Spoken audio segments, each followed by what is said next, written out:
ओम Sai Ram. Hello friends, मैं ये video बना रही हूँ नॉलेज देने के लिए रिगार्डिंग क्रिस्टल्स परचेजिंग।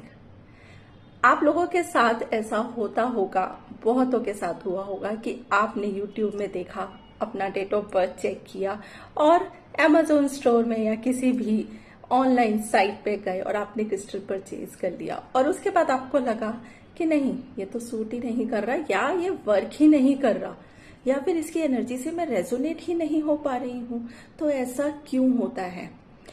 यूट्यूब पे या फिर ऑनलाइन ज्ञान तो बहुत है लेकिन अधूरा है। कोई भी पूरा ज्ञान नहीं देता है, लेकिन आपको ये चीज समझनी है।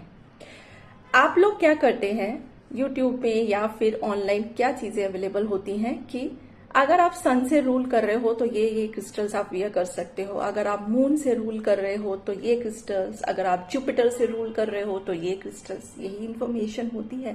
लेकिन आपको पता नहीं होता कि आपकी ग्रिड में वो प्लैनेट नेगेटिवली रोल प्ले कर रहा है या फिर पॉजिटिव। मान लीजिए आप सन से रूल कर रहे हैं, नंबर 1 से रूल कर रहे हैं और आपने सिट्रन ले लिया, लेकिन आपकी न्यूमरोलॉजिकल जो ग्रिड होती है उसमें सन जो है वो नेगेटिव है। तो जब भी कोई प्लेनेट नेगेटिव होता है तो हमें क्या करना होता है, हमें उसकी एनर्जी को रिड्यूस करना होता है। लेकिन क्रिस्टल्स क्या करते हैं, उस प्लेनेट की एनर्जी को बढ़ा देते हैं। तो अगर आपका कोई प्लेनेट नेगेटिव है ग्रिड में और आपने उसी से रिलेटेड क्रिस्टल परचेज कर लिया है तो क्या करेगा वो क्रिस्टल, उस नेगेटिविटी को और बढ़ा देगा।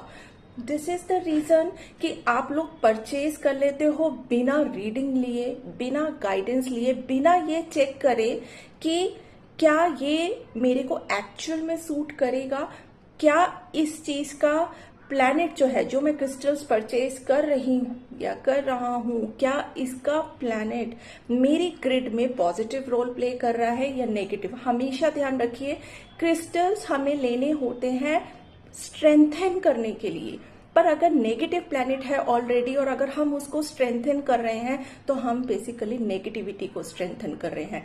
जब भी ग्रिड में प्लैनेट नेगेटिव होता है तो हमें उसके लिए चैरिटी करनी होती है, हमें उसे स्ट्रेंथन नहीं करना होता। तो आपकी थोड़ी सी लापरवाही कई बार नुकसान भी हो जाती है। तो बेटर है कि आप एक अच्छे न्यूमरोलॉजिस्ट से पहले गाइडेंस ले एंड देन उसके बाद कोई स्टेप ले। ओम साई राम।